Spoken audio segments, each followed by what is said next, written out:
Hello everybody, it's Miss Denisar. I want to talk about the lesson for Tuesday and Wednesday of this week. It's energy of a robot.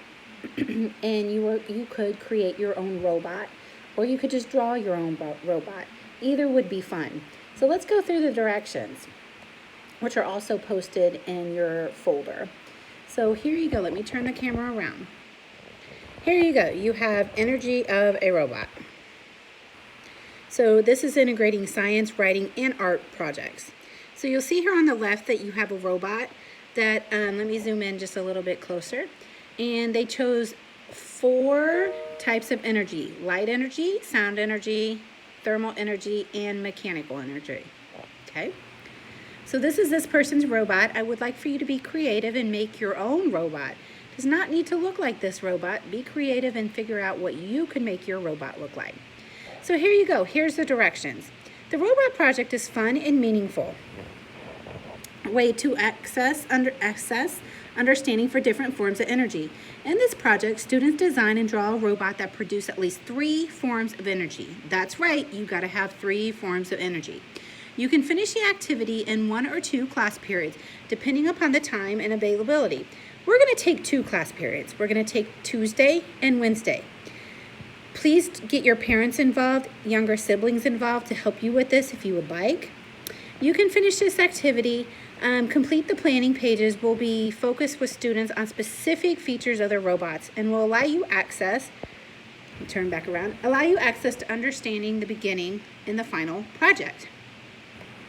So there's 2 options. I would encourage you to use what you need in these materials that we've posted. Please feel free to contact Ms. Denisar at Denisar, DENISARS, at manateeschools.net if you have questions. So the first option is to draw the robot and write a paragraph about it. The second option is to have a full sheet of paper for students to draw their robots and then write a paragraph on notebook paper or another sheet of paper that they have that they would like to do. So I would encourage you to download these resources, print them out, copy them for yourself, and let's take a few minutes and look at what these would include. So what you do is you first think of different forms of energy. Remember to use the anchor chart that we had here. Let me turn this around, where you talk about energy being the ability of work. You have mechanical, movements of parts; electrical, where you have to plug it in; light, thermal, heat; and sound, what you can hear. Okay, back to briefing you about your forms of energy and your robot.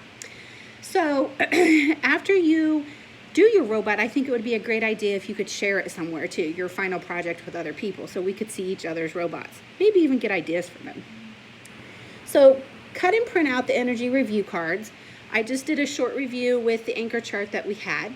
Simply display display it and print it out on your page.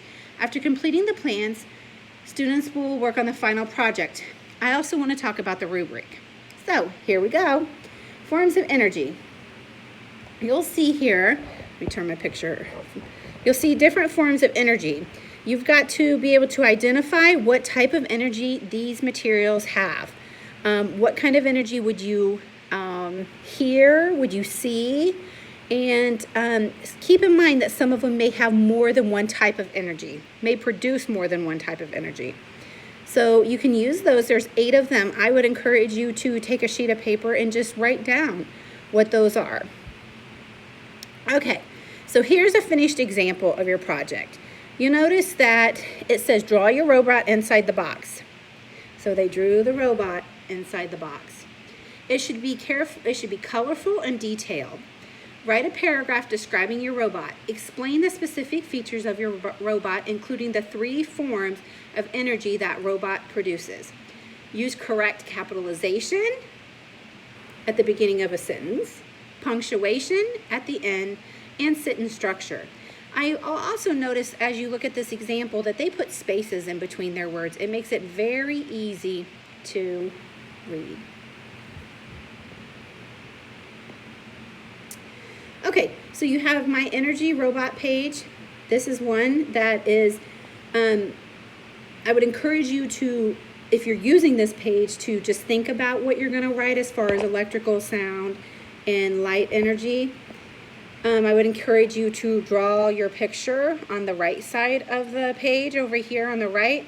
But think about those 5 types of energy and how you can make a robot use each one of them. Be creative.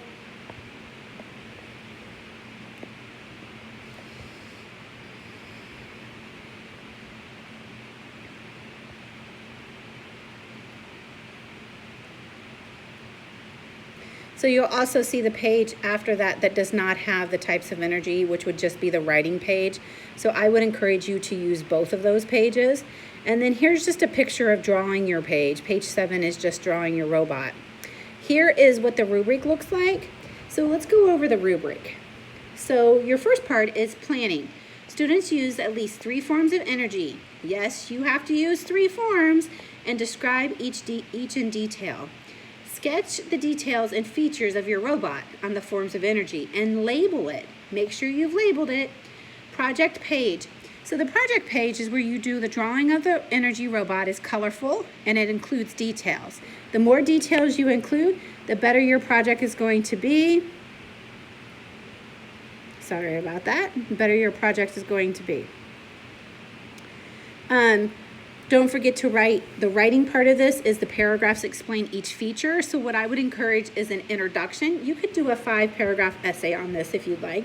You can do an introduction, and you could do topic 1, which would just be if you use sound energy. How does your robot talk? What kind of sounds do you hear from your robot? The second one could be thermal energy. Maybe your robot's going to be able to cook something for you. Maybe your robot has the ability to cook inside of its belly. So you want to think about that. And then you have a third form, which let's just say that we said light. Maybe the robot has a light, a flashlight, and can turn the lights on and off so that you can see at nighttime. Your paragraphs should be appropriate with punctuation. You should have capitalization and your sentence structure.